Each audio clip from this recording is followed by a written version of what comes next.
toi, tu garderas mes pas, mes pas. Rien ne te surprend, tu veilles sur mes voies, mes voies. Car tu es puissant, je ne manquerai de rien. Tu es ma force et ma vie t'appartient. Je veux proclamer que Jésus-Christ est roi. Il est roi. Il est vivant et son esprit est en moi. En moi.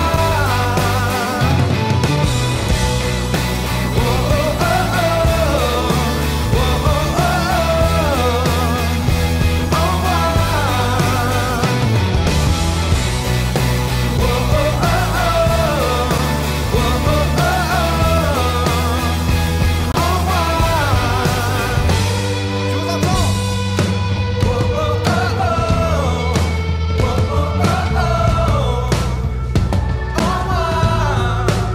Plus fort. Hey. Oh oh oh oh. Oh oh oh oh. En moi. En moi. En moi. Oh oh oh oh. Oh oh oh oh.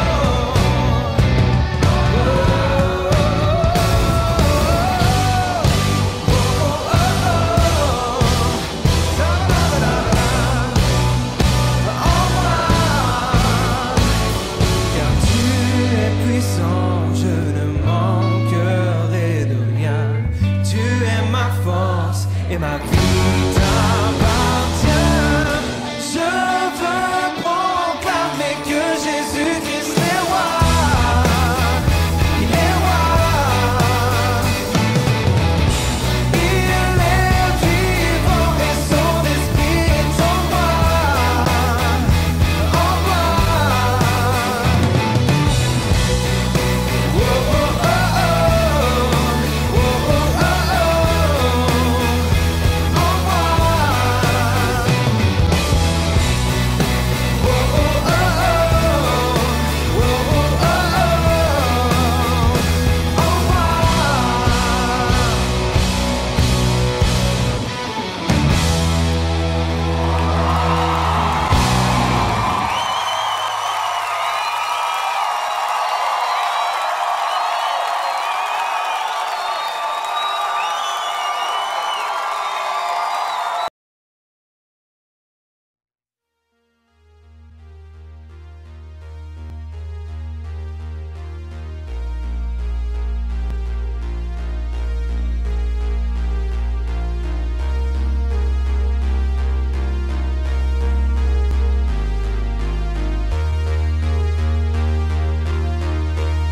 Si la lune me glace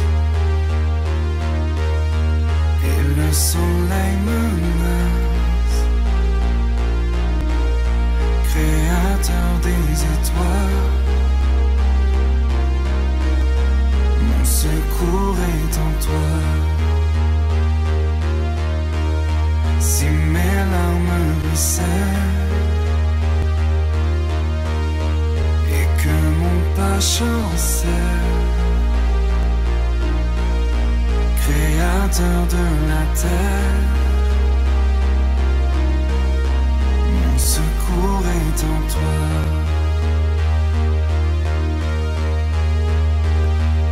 Je lève les yeux vers les hauts sommets. Toi seul est mon Dieu. Je proclame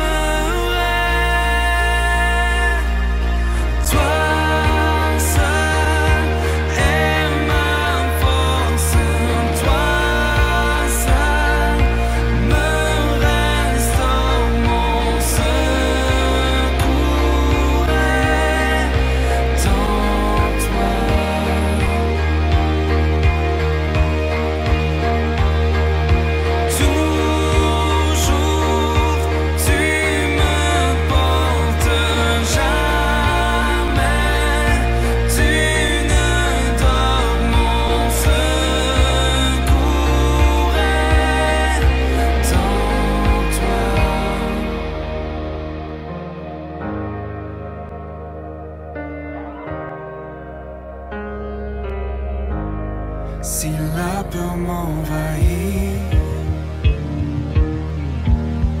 et mon âme chavire, Créateur de la vie,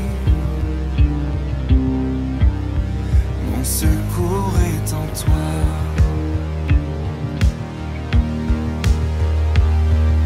Je lève les yeux vers les hauts sommets. Toi seul est mon Dieu. Je proclamerai. Toi seul est ma force. Toi seul me restaure. Mon secours est en toi.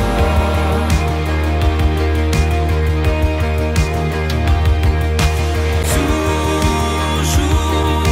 tu me portes, jamais tu ne dors. Mon secours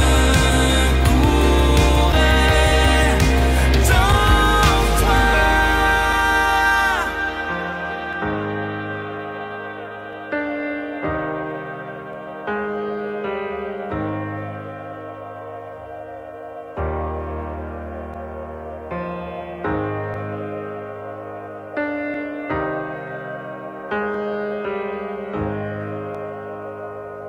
Ta victoire, mon espoir, ton chemin, mon destin, ton salut, mon refuge, tout est en toi. Ta victoire, mon espoir, ton chemin, mon destin, ton salut, mon refuge, tout est en toi.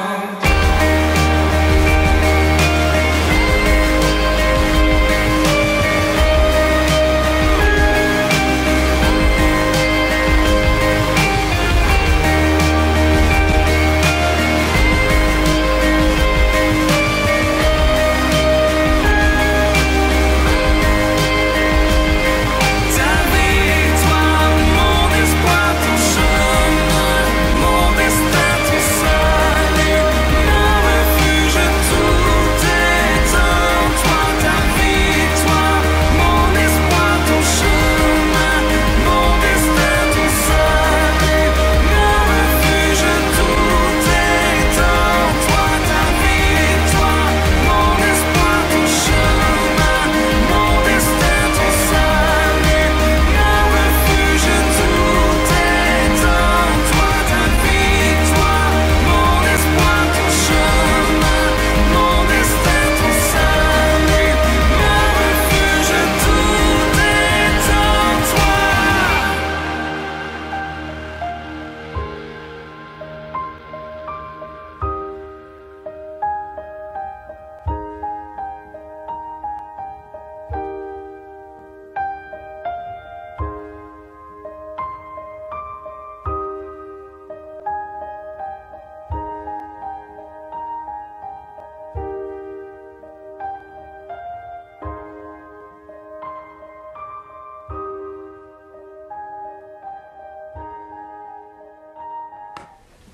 Bonjour et bienvenue en ce dimanche 27 décembre entre Noël et Nouvel An.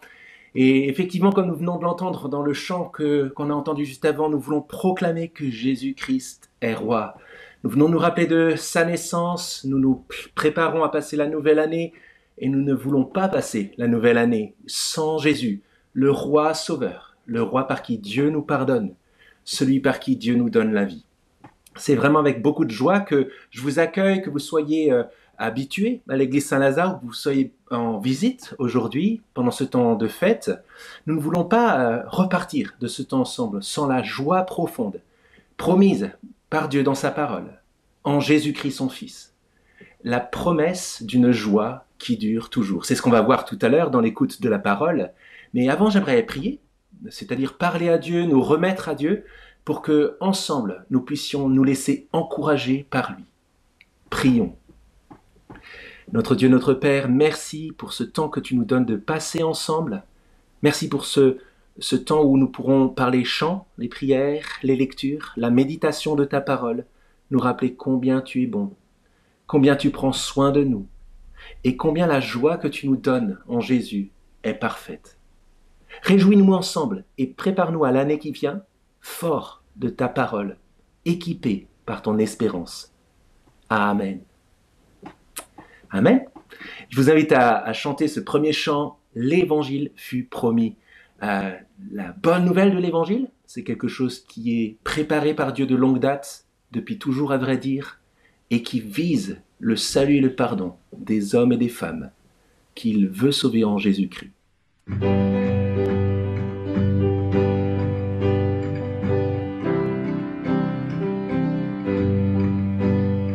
L'Évangile fut promis, annonçant le Messie.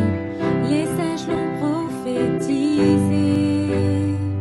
Descendant de David et pourtant éternel, dans notre chair il viendrait.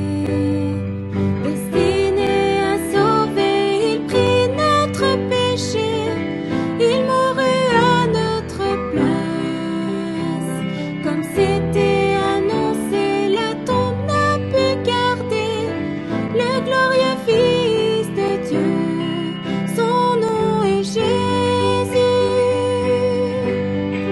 Son nom est Jésus. Son nom est Jésus-Christ, le Seigneur.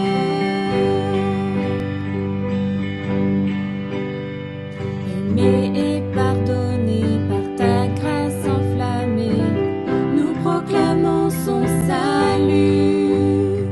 L'espoir, la rédemption à toutes les nations, le nom glorieux de Jésus. Non plus des étrangers, nous sommes rachetés, nous appartenons au roi. Que par nos vies saintes, sa gloire soit dépendante et que le monde voit. Son nom est Jésus.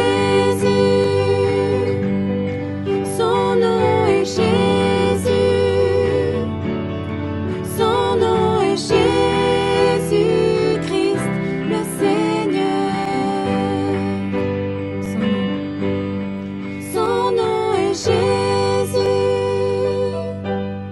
Son nom est Jésus. Son nom est Jésus-Christ, le Seigneur.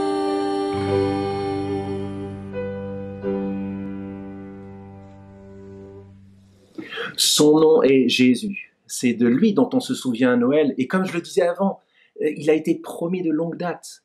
Et c'est ce dont se réjouit le vieux Zacharie, le père de Jean-Baptiste, que vous connaissez peut-être, dont il est question dans la Bible. Et oui, dans la Bible, il y a aussi des cantiques qui nous sont rapportés, des chants de joie. Et ce chant de joie, on va le lire ensemble. Il nous remet bien dans la perspective du roi promis. Voilà ce qu'il dit, ce vieux Zacharie. Béni soit le Seigneur, le Dieu d'Israël, de ce qu'il a visité et racheté son peuple, et nous a procuré une pleine espérance dans la maison de David, son serviteur. La suite, comme il en avait parlé par la bouche de ses saints prophètes depuis des siècles, la délivrance de nos ennemis et de la main de tous ceux qui nous haïssent. Ainsi fait-il miséricorde à nos pères et se souvient-il de sa sainte alliance, selon le serment qu'il a juré à Abraham notre père. Ainsi nous accorde-t-il, après avoir été délivrés de la main de nos ennemis, de pouvoir sans crainte, lui rendre un culte dans la sainteté et la justice, en sa présence tout au long de nos jours. Et toi, petit enfant, il parle de Jean-Baptiste, son fils, qui prépare la venue de Jésus. Et toi, petit enfant, tu seras appelé prophète du Très-Haut, car tu marcheras devant le Seigneur pour préparer ses voies, pour donner à son peuple la connaissance du salut par le pardon de ses péchés, grâce à l'ardente miséricorde de notre Dieu. C'est par elle que le soleil levant nous visitera d'en haut, pour éclairer ceux qui sont assis dans les ténèbres et dans l'ombre de la mort, et pour diriger nos pas dans le chemin de la paix. Voilà la promesse de Dieu dans la Bible. Les prophètes qu'il a préparés, les prophètes qu'il a utilisés pour nous annoncer cette bonne nouvelle. C'est par eux que nous pouvons voir à quel point ce que nous disons de Jésus a été annoncé pour que notre espérance aujourd'hui soit parfaite et donc que notre joie chrétienne, la joie du disciple de Jésus-Christ, soit complète. C'est l'occasion pour nous de répondre à cette joie du texte par un deuxième chant. Pousse des cris de joie, mon âme. Pousse des cris, réjouis-toi. Chantons ensemble.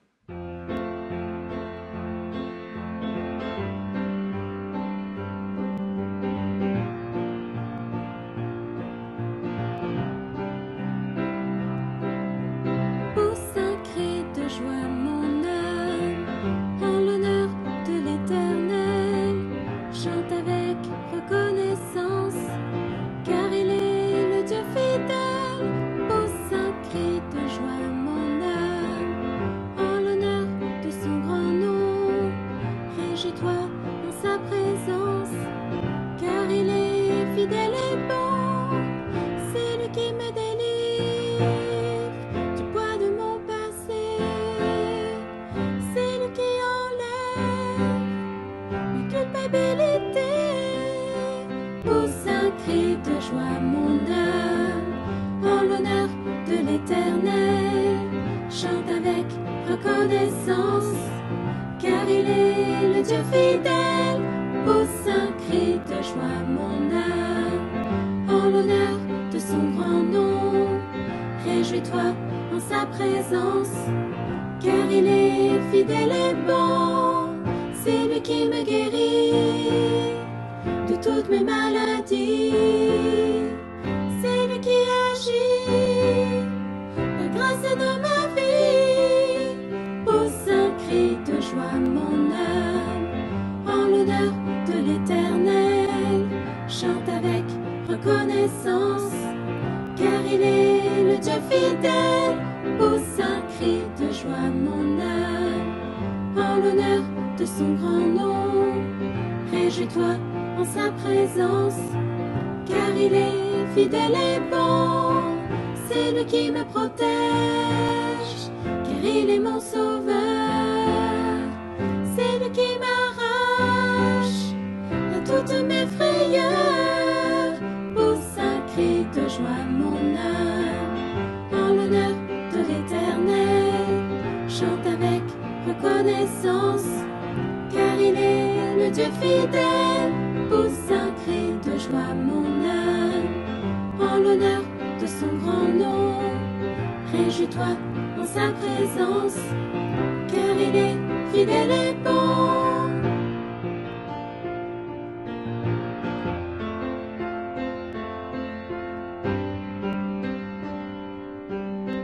Pousse un cri de joie.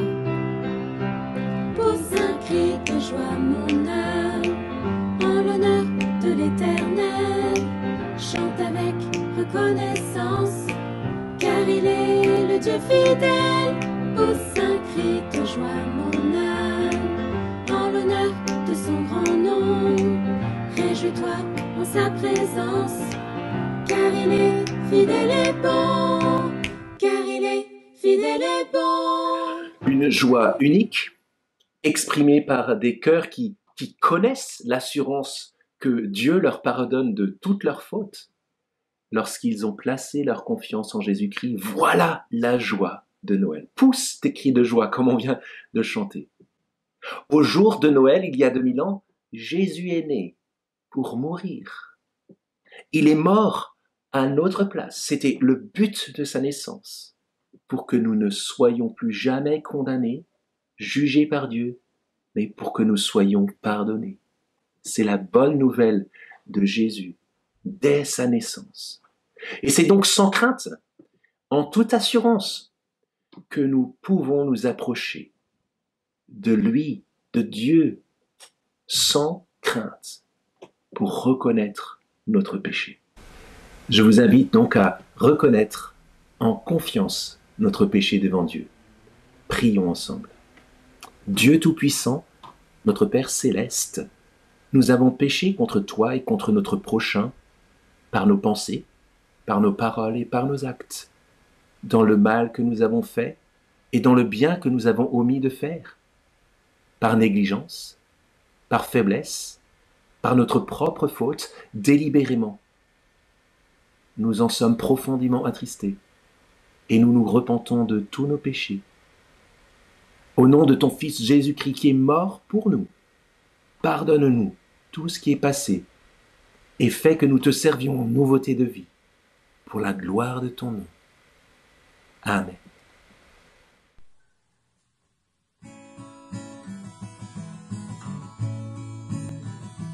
Bénis Dieu, oh mon âme, rends gloire à son saint nom. Oh, chante comme jamais, oh mon âme, rends gloire à son saint nom.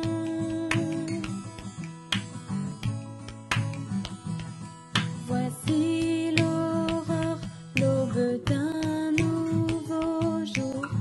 Pour toi un chant doit s'élever devant ce qui m'attend et ce qui pourrait arriver. Qu'à la fin du jour je te chante encore.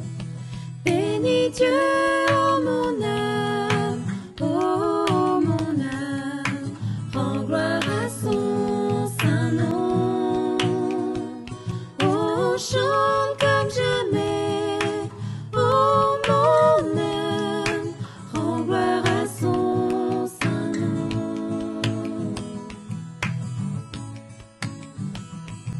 Riche en bonté et lent à la colère, ton nom est grand et ton cœur est bon. Je ne cesserai de chanter tes bontés. J'ai des milliers de raisons pour louer. Bénis Dieu, oh mon âme, oh mon âme, rends gloire à son saint nom. Oh, chante comme jamais, oh mon âme, rends gloire à son saint nom. Un jour viendra, je n'aurai plus de force. Mon heure venue, la fin sonnera. Pourtant mon âme chantera tes louanges. Pendant des milliers d'années, oui, sans fin. Bénis Dieu, oh mon âme, oh mon âme, rends gloire à son saint nom.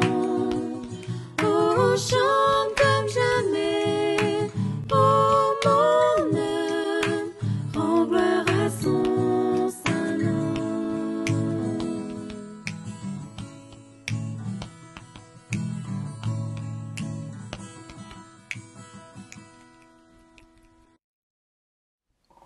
Dieu, dans sa bonté, est digne de louange. Il est bon et juste de le bénir, de le remercier, de le mettre à la première place de nos priorités, de notre amour. Et nous avons la promesse que un jour, nous pourrons vivre avec lui, toujours, dans son royaume de paix. Et c'est avec beaucoup de joie que nous nous en souvenons. Et c'est dans la reconnaissance que nous le chantons. C'est ce qu'on vient de faire avec ce chant. Et c'est ce qu'on veut le faire avec nos vies. Nos vies, justement, c'est aussi la vie d'église. On en arrive au temps de ce qu'on appelle dans l'église Saint-Lazare les annonces. C'est le temps où on se souvient que la vie d'église, c'est plus qu'une heure ensemble quelque part le dimanche, mais c'est aussi le reste de la semaine. Et bien que les activités de l'église Saint-Lazare soient plus au ralenti pendant les fêtes, elles ne sont pas du tout à l'arrêt. Et au-delà du fait qu'on veut prendre soin les uns des autres, en s'appelant, en vérifiant bien que personne ne se retrouve seul s'il ne l'a pas voulu. Voilà 2-3 points d'annonce maintenant. On se rappelle que l'Église Saint-Lazare ne vit que de dons, de la générosité de chacun. Quand on aime l'Évangile, on veut voir l'Évangile grandir et on consacre de l'argent aussi à l'Évangile. On va réfléchir à ça plus précisément aussi sur la question de Dieu et l'argent, Dieu et mes sous, la semaine prochaine avec Joe qui nous aidera à réfléchir bibliquement à cette question. Mais déjà, voilà les coordonnées bancaires pour ceux qui veulent, d'une manière régulière ou ponctuelle, soutenir l'œuvre de l'Église Saint-Lazare. Une autre annonce importante, c'est qu'on se retrouve sur Zoom juste après. Normalement, on doit se retrouver dans le hall du cinéma Saint-Comartin, là où on se retrouve d'habitude, mais ça ne va pas être possible parce que tout simplement, dans les circonstances qui sont les nôtres, le cinéma reste fermé. On pense aux gens du cinéma, on pense aux clients habituels, on pense aussi à l'équipe du cinéma et on vous salue vraiment chaleureusement. On espère que les choses vont reprendre pour vous. On sait que c'est un temps difficile pour vous aussi. Mais voilà, en attendant, on se retrouve, pour ceux qui le désirent, dans une séance Zoom qu'on appelle le Hall 3.0. On se retrouve autour des écrans. Et voilà les coordonnées, si vous voulez les prendre. C'est les coordonnées qui sont aussi communiquées dans le chat et qui vous permettront de vous connecter, de faire connaissance, de donner des nouvelles les uns aux autres et pourquoi pas de nous rencontrer pour la première fois. On va laisser la place à Brian maintenant.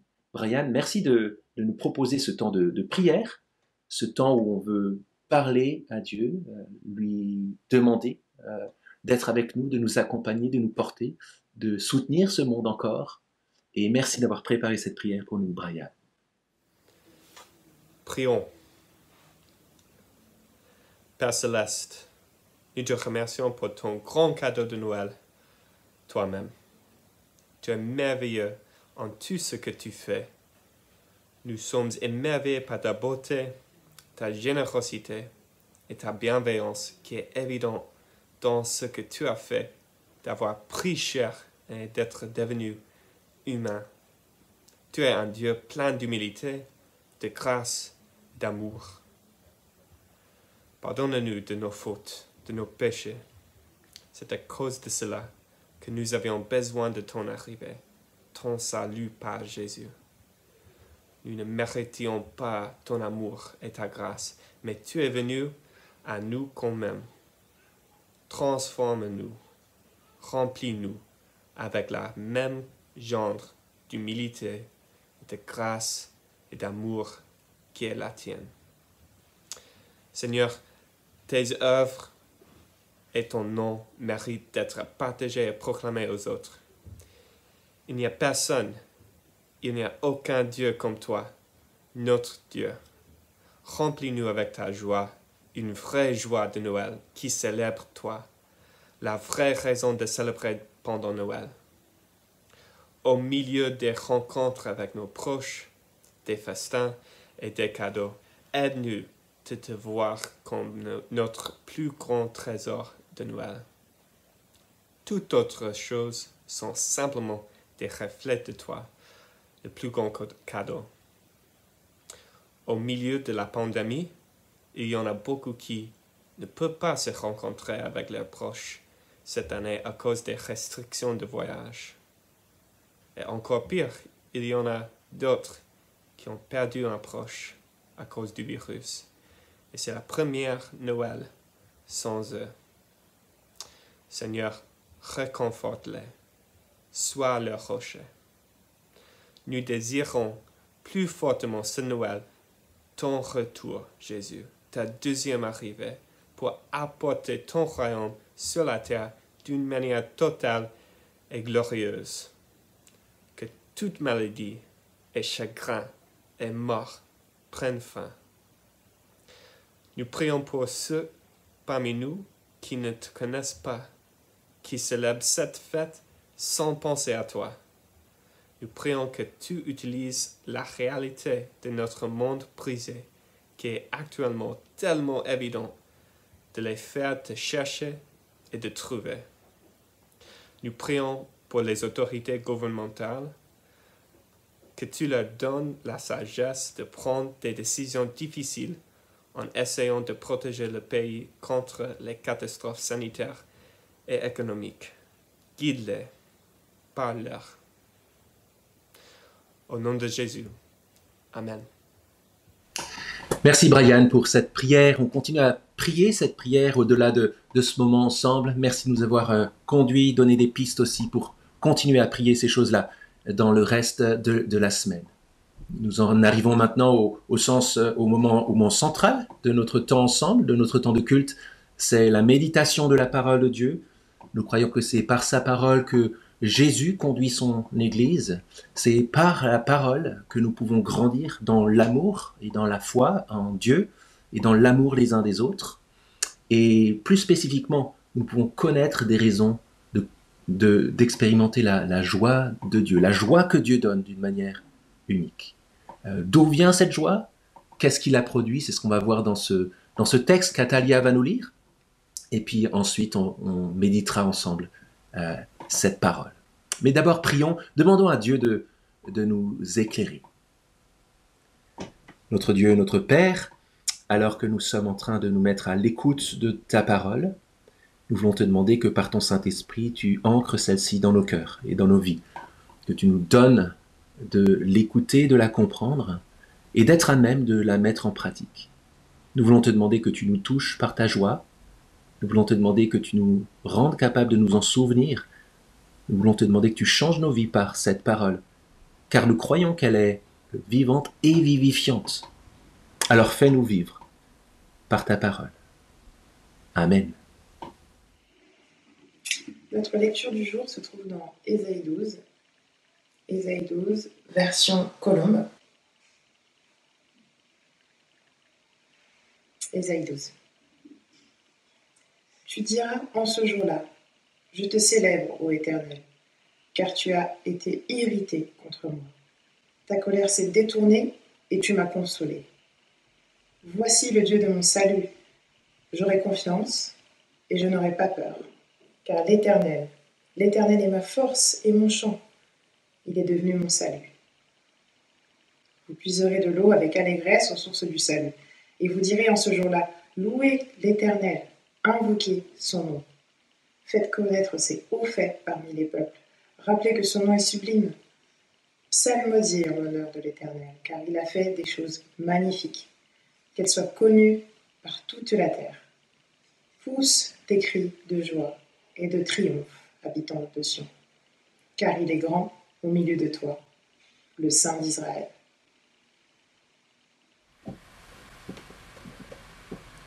Je rêve d'une joie qui dure vraiment. Je ne sais pas pour vous, mais je pense que c'est juste de le souhaiter. Ça peut paraître utopique d'une certaine manière, parce qu'on sait très bien que dans ce monde, dans nos vies normales, banales, des temps de joie, c'est des choses qu'on connaît comme des petites lumières qu'on vit dans une journée ou dans une semaine, dans une année, dans une vie, mais que la norme n'est pas à la joie. On ne connaît pas d'une manière habituelle une joie qui dure. Mais nous sommes ainsi faits, Dieu nous a ainsi créés, que nos cœurs continuent d'aspirer à des joies qui durent vraiment. Et nous sommes tout le temps en train de chercher des sources qui puissent nous donner des joies qui durent vraiment.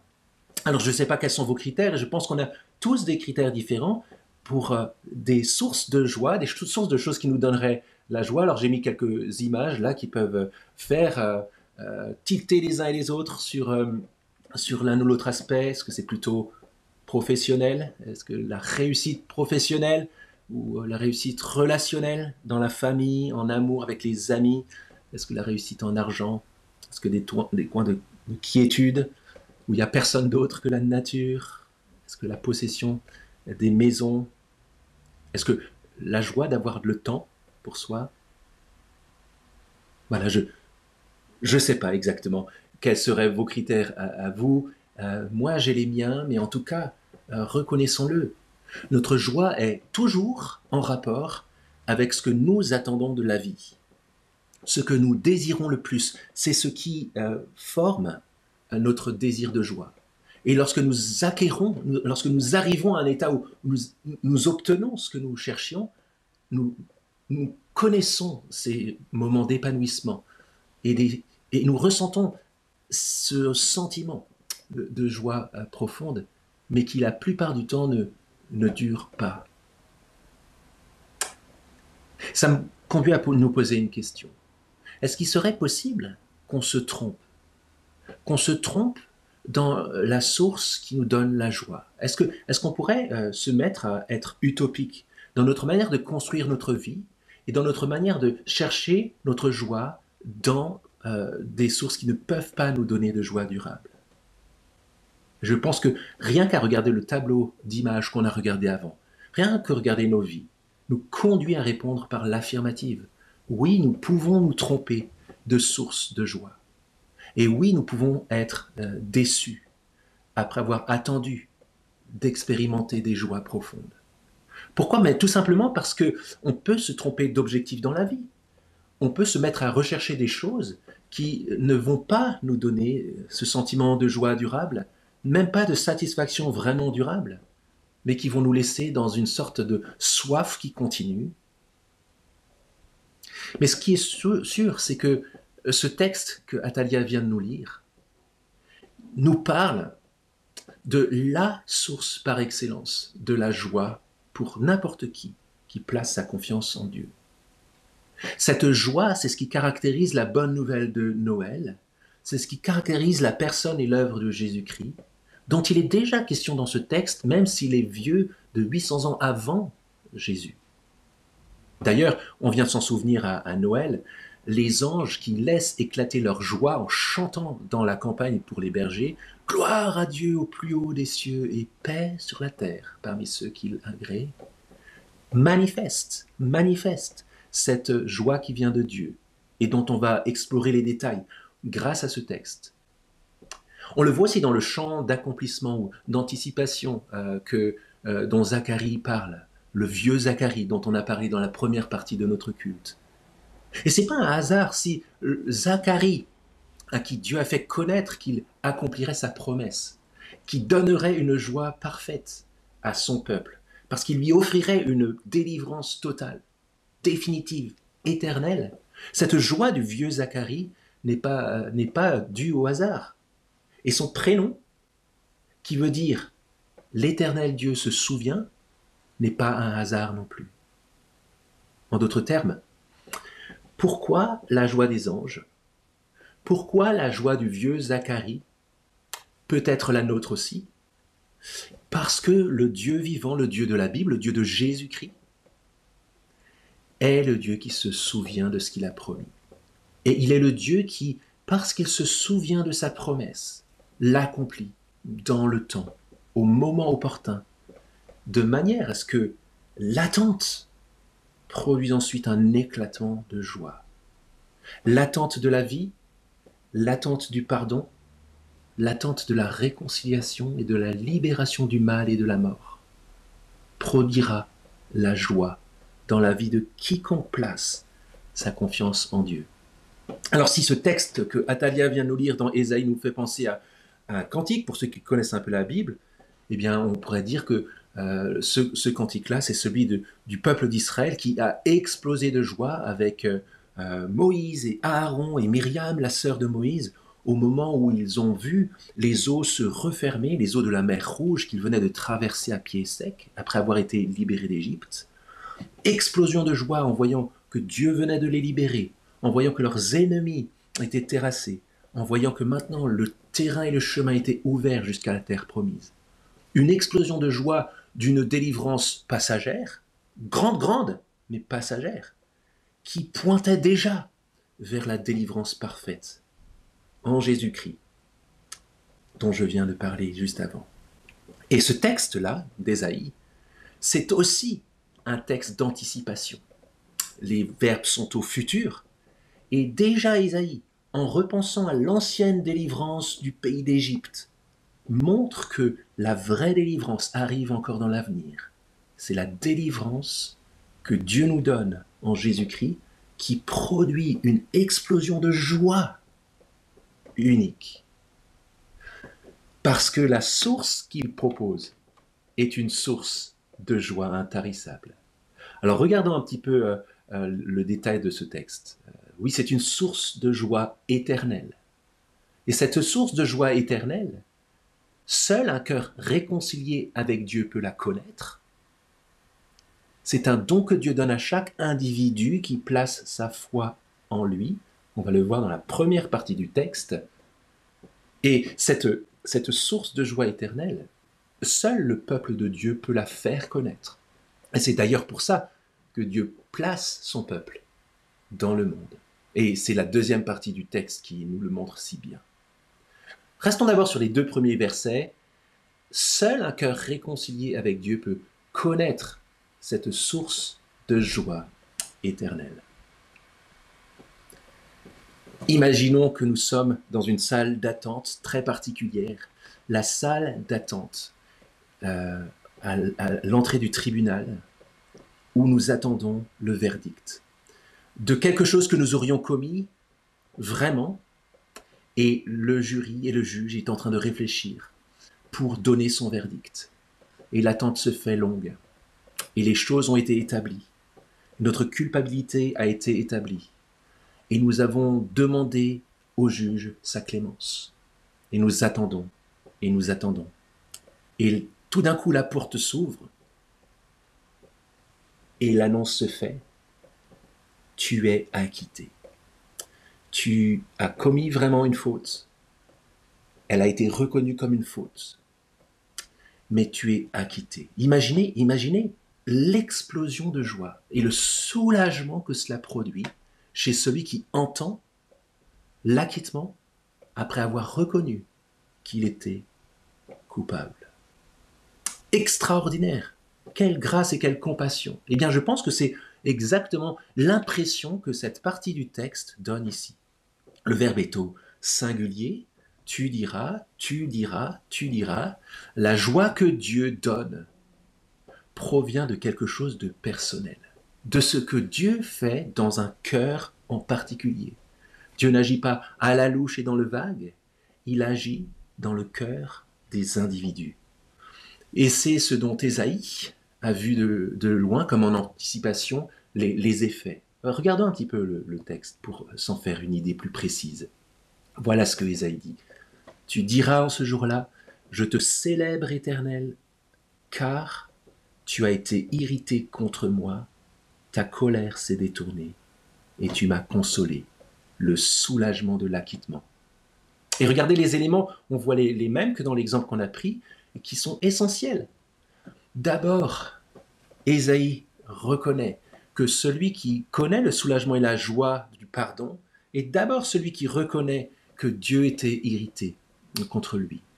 La reconnaissance que le péché que nous commettons, que la faute que nous commettons, ce sont des choses qui méritent le jugement de Dieu, le jugement du juge, du seul Dieu vivant. Oui, tu as été irrité contre moi. Mais ça ne s'arrête pas là. Ça se continue par le deuxième terme. Tu as été irrité contre moi et ta colère s'est détournée. Quel émerveillement après avoir reconnu avec honnêteté et vérité, comme nous l'avons fait dans la première partie du culte, que Dieu était irrité avec justice contre nous, mais que sa colère s'est détournée. Quel émerveillement! On est sans voix. Et c'est ce qui conduit au troisième terme. Tu m'as consolé. Des vraies larmes qui sont produites par quelqu'un qui réalise vraiment le mal dont il est coupable et le mal dont il est capable envers les autres. Le mal qui générerait normalement le jugement juste de Dieu. Quelle consolation de réaliser que Dieu est celui qui pardonne. Tu as été irrité contre moi, mais ta colère s'est détournée. Oh, waouh! Et tu m'as consolé. C'est exactement ce que Dieu fait. C'est l'histoire d'un cœur réconcilié avec Dieu. Et regardez un petit peu les effets, parce que Ésaïe ne décrit pas juste ce que l'homme, l'individu, la femme délivrée et pardonnée par Dieu dira, mais ce que ça produit aussi dans son cœur. Je te célèbre, dira-t-il ou dira-t-elle. Je te célèbre, quelle joie! Et voilà dans verset 2 aussi la suite des effets. Voici le Dieu de mon salut, dit cet homme et cette femme libérés. J'aurai confiance, je n'aurai pas peur, car l'Éternel est ma force et mon chant. Il est devenu mon salut. une joie débordante, une joie confiante, une joie qui est marquée par non pas la crainte d'un juge, mais la joie d'être pardonné par celui qui est le Dieu vivant, qui n'est plus le juge, mais qui est notre force et notre chant. Et c'est à chacun de le chanter personnellement. Un débordement de joie personnelle d'une personne qui a connu et reconnu le mal dont il est coupable, qui n'a pas eu peur de le reconnaître devant Dieu pour lui demander pardon, et qui expérimente au lieu du juste jugement sur lui, le pardon total de ses fautes. Ta colère s'est détournée. Regardez la fierté que ça produit chez cette personne. Voici mon Dieu, je n'aurai pas peur. Une joie marquée par la plus belle chose qui puisse arriver, la réconciliation personnelle avec le Dieu vivant et vrai. Où est-ce que je cherche ma joie et mon épanouissement? Y a-t-il des joies ou des épanouissements plus grands et plus durables que cette joie et cet épanouissement qui caractérisent les hommes et les femmes pardonnés par le seul Dieu vivant? Je ne pense pas. Et se pourrait-il que je puisse me tromper, passer à côté de la vraie joie profonde, parfaite, qui dure vraiment? C'est tout à fait possible. Et si ce texte, dans la lumière dont il nous éclaire, était en train de nous encourager à nous souvenir de la vraie source de joie durable. Que Dieu fasse que nous puissions être, en ce temps de Noël, en perspective de la nouvelle année, renouvelés par la seule joie qui dure. Ce texte d'Ésaïe contient une promesse, celle d'une joie qui ne trompe jamais. Dieu est la source de la vie, il est la source du bien. Ça veut dire concrètement que le mal par excellence, le mal par essence, c'est de vivre sans lui et contre lui.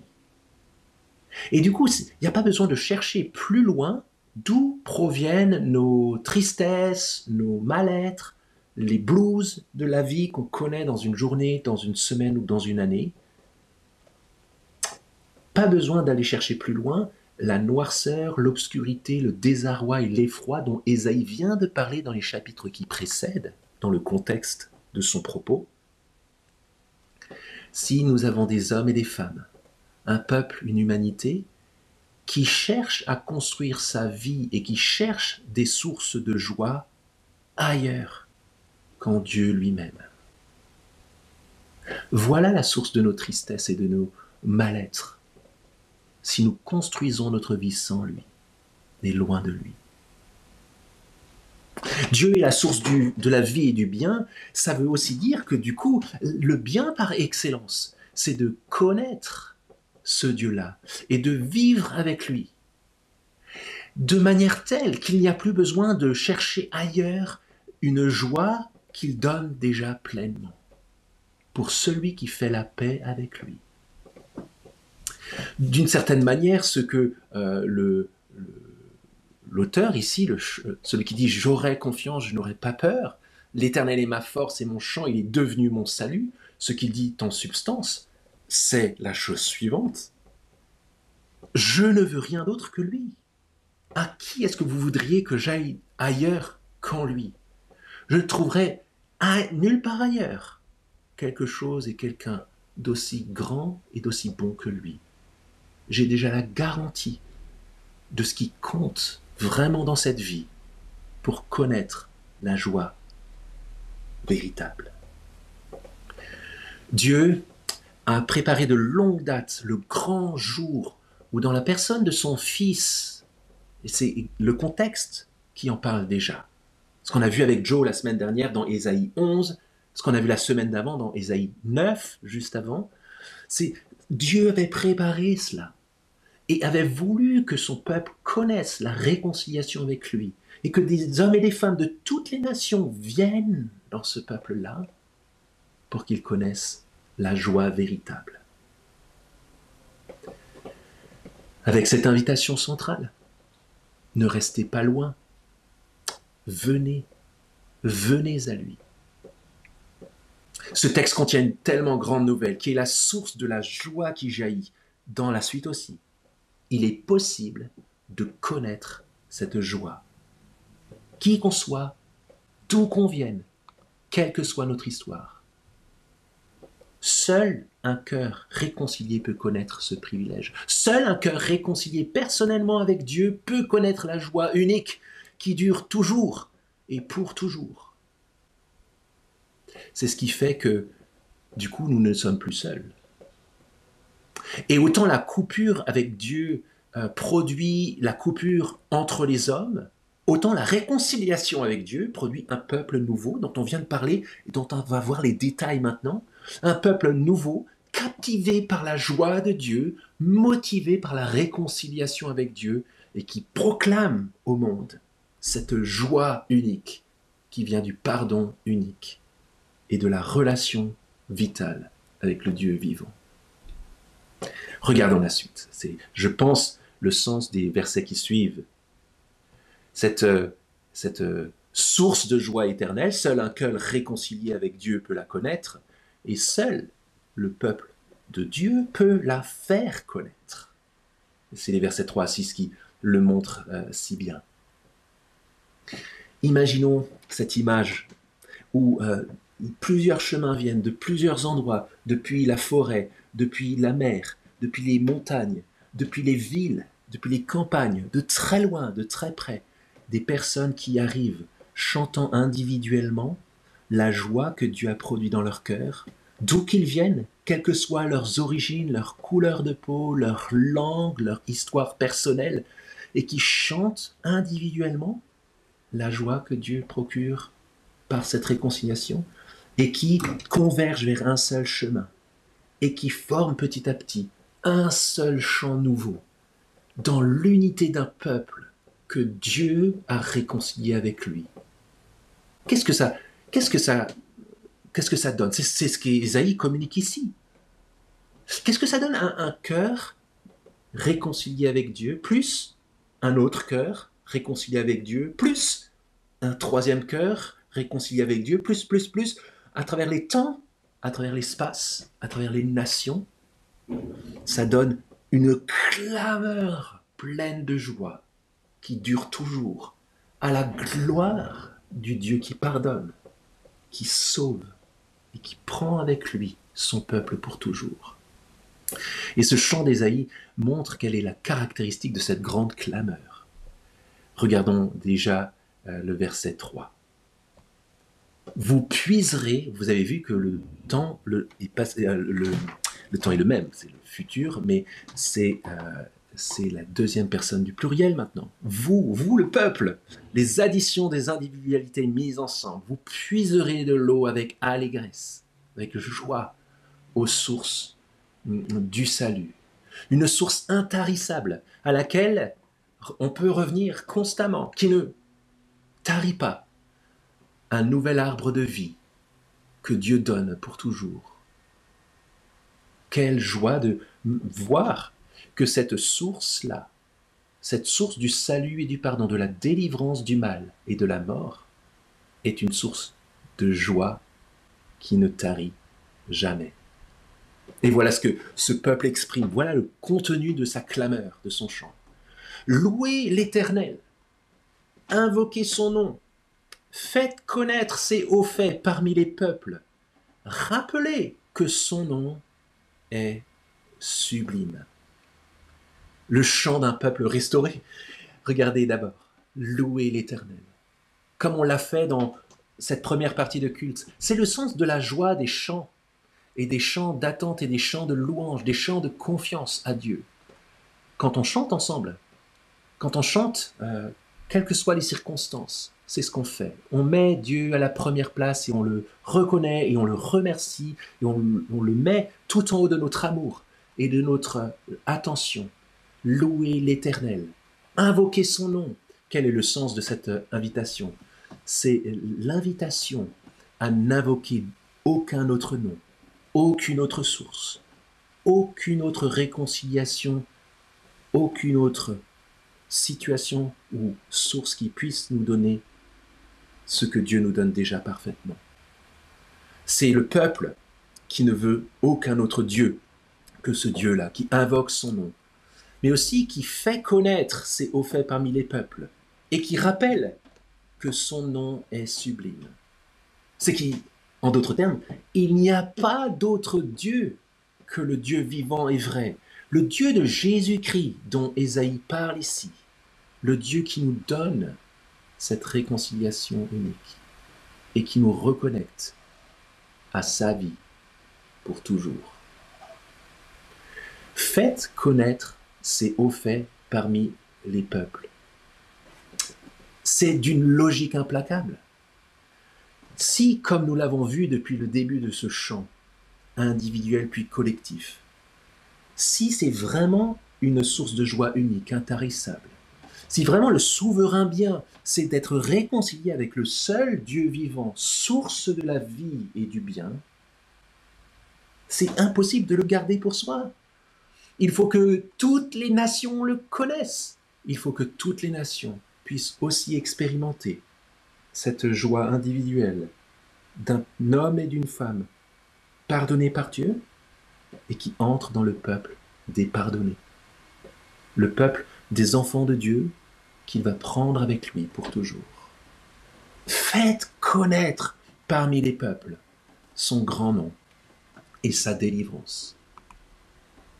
Et la fin du psaume est un éclatement de joie qui concerne le peuple d'Israël qui a placé sa confiance en Jésus et qui, par extension, nous concerne chacun lorsque nous rejoignons ce peuple-là. Voilà la suite. Psalmodiez en l'honneur de l'Éternel, car il a fait des choses magnifiques. Qu'elles soient connues par toute la terre, poussent des cris de joie et de triomphe, habitante de Sion, Jérusalem, car il est grand au milieu de toi, le Saint d'Israël, c'est-à-dire l'Éternel, le Dieu de la Bible, le seul Dieu vivant. On peut se dire que l'expérimentation de la joie dans ce monde est quelque chose qui peut paraître à contre-courant. On pourrait prendre l'exemple de nos vies à chacun, de la proportion de joie que nous connaissons au milieu d'une journée ou de toute notre vie. Ce n'est pas la majorité des temps que nous traversons. Mais on peut reprendre le contexte dans lequel Ésaïe annonce cette joie qui devait venir et qui est arrivée par Jésus. Les difficultés et les jugements qui devaient arriver sur le peuple d'Israël au temps d'Ésaïe étaient terribles, et peut-être même objectivement encore plus terribles que ce que nous vivons aujourd'hui. Et pourtant, ce chant de joie jaillit du cœur des ténèbres, parce que nous avons raison de placer notre confiance et notre espérance dans le Dieu qui se souvient. Parce que Dieu a prévu cela au cœur des ténèbres. Et c'est pas pour rien si traditionnellement on a placé le souvenir de la naissance de Jésus, par qui Dieu donne tout cela, cette réconciliation et cette joie. Ce n'est pas un hasard si on a choisi le moment le plus sombre de l'année, le moment du solstice d'hiver. Une lumière au cœur de l'obscurité pour une réconciliation avec Dieu qui dure toujours et donc pour une joie qui ne part jamais. C'est la promesse pour nous, bien sûr pour ceux qui placent leur confiance en Dieu et qui vont vivre dans l'avenir et pour toujours avec lui lorsque le Christ reviendra dans sa gloire. Est-ce que c'est demain? Est-ce que c'est l'année prochaine ou dans 150 ans? On ne le sait pas, mais c'est notre avenir promis, garanti par Jésus. Mais c'est déjà une joie à expérimenter, à transmettre autour de nous dès maintenant. Est-ce que nous sommes connus en tant que chrétiens pour être des gens qui sont joyeux et qui communiquent cette joie autour d'eux? C'est pas sûr. Quand je regarde ma propre vie, peut-être que je suis plus connu pour être plutôt morne ou plutôt négatif parfois, plutôt que marqué par cette joie-là. Est-ce qu'on parle d'une joie volatile, guillerette, où on gesticule dans tous les sens? Certainement pas. On parle d'une joie profonde qui n'est pas nécessairement tournée vers l'exubérance, mais qui est telle qu'elle est capable de rester quand bien même toute la vie nous étoufferait. Est-ce que cette joie-là, on devrait l'expérimenter ou la vivre par un ordre qu'on se donnerait? Sois joyeux! Est-ce qu'on devrait vivre cette joie en se martelant comme un peu une méthode Coué, je suis joyeux, je suis joyeux, je suis joyeux, comme de l'auto-persuasion? C'est pas du tout le propos d'Ésaïe ici, c'est pas du tout le propos de la Bible. La joie dont ce texte parle ici, que Jésus promet une joie qui ne s'enlèvera jamais, est une joie qui prend sa source dans ce que Dieu fait pour nous et qui prend et qui se renouvelle lorsqu'on se souvient du Dieu qui se souvient, lorsqu'on s'attache à ses promesses et lorsqu'on médite la grandeur de ce qu'il a fait en Jésus-Christ. Rappelez ses hauts faits. Rappelez le pardon de Jésus à la croix. Rappelez la réconciliation et la vie que Dieu donne pour toujours. Et le fait de plonger dans ce texte, c'est la meilleure manière de nourrir notre joie à la charnière des années. Une source de joie éternelle qui ne s'arrête jamais. Peut-être qu'il y a parmi nous des personnes qui nous visitent là, qui se sont connectées ou qui vont se connecter au-delà de ce jour et qui ne se présenteraient pas comme chrétiens, ou qui se posent des questions sur l'espérance ou la joie chrétienne.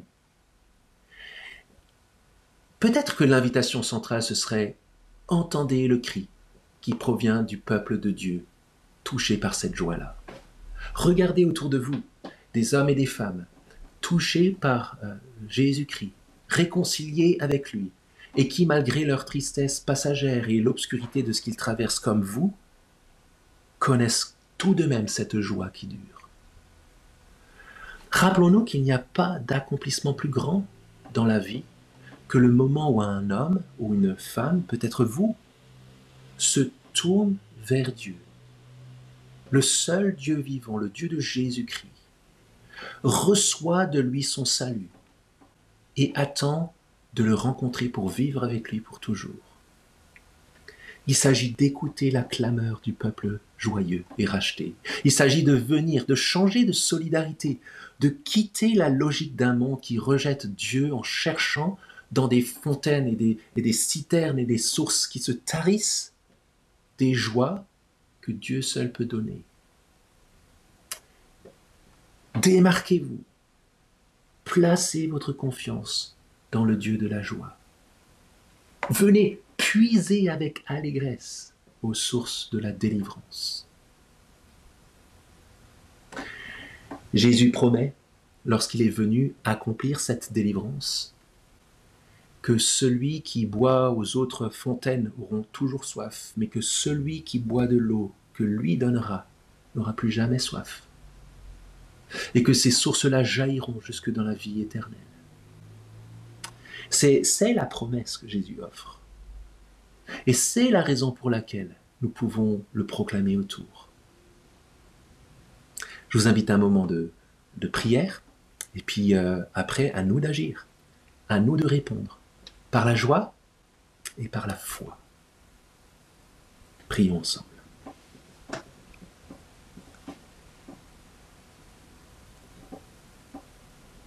Si quelqu'un a soif, qu'il vienne à moi et qu'il boive, dit Jésus. Seigneur, nous voulons te remercier parce que tu as donné Jésus ton Fils. Et nous te remercions parce que ce texte de joie, par anticipation au temps d'Ésaïe, tu l'as donné d'une manière définitive à tous ceux qui placent leur confiance en Jésus. Oui, nous étions trouvés coupables devant toi. Oui, tu étais irrité contre nous. Mais en Jésus, grâce au fait qu'il est mort à notre place, parce qu'il a pris le châtiment qui était contre nous, Ta colère s'est détournée. Et tu nous as consolés. Merci parce que la consolation que tu donnes en Jésus est une consolation qui est éternelle. Tu vois nos larmes, tu vois nos galères, tu vois les moments où nous vivons dans l'obscurité, et tu les connais parce que tu les as vécus dans la personne de ton Fils, dans l'humanité. Et Père, nous te prions que dans ta grâce, ce texte, par le Saint-Esprit, renouvelle notre joie en toi. Et que cette année 2021, quel que soit son contenu, soit marquée par une joie renouvelée dans le Dieu de notre salut. Nous te prions tout cela dans le nom de Jésus. Amen.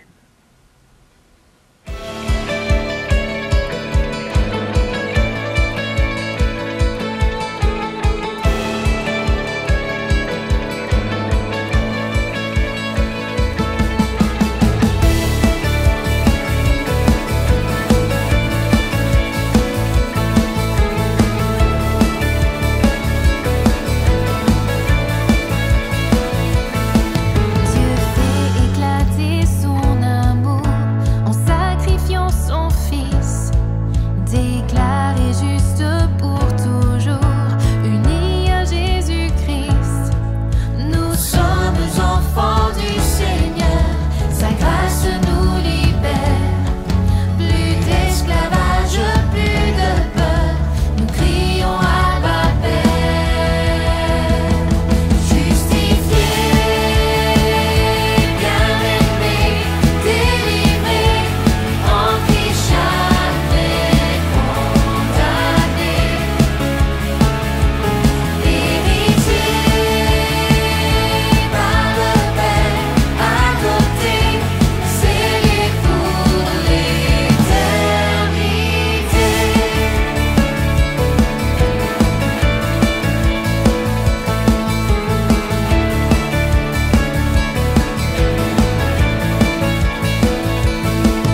Le péché veut nous enchaîner, mais l'Esprit nous conduit. Quand nous ne savons que prier, il exprime nos cris. Luttons avec persévérance, l'Esprit nous renouvelle. Souffrons alors dans l'espérance de la vie éternelle. Justifiés, bien-aimés, délivrés, en Christ jamais condamnés. Héritiers par le Père, adoptés, scellés pour l'éternité.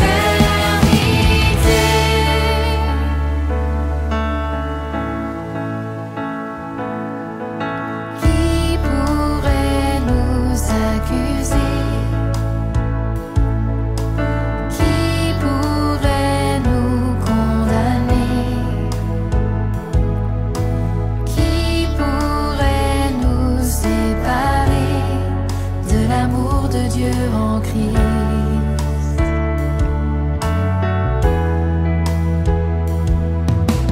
Qui pourrait nous accuser? Qui pourrait nous condamner?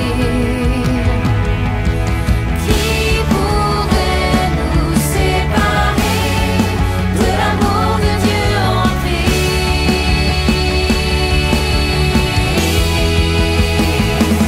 Justifiés, bien-aimés, délivrés, en Christ jamais condamnés. Héritiers par le Père, adoptés, scellés pour l'éternité.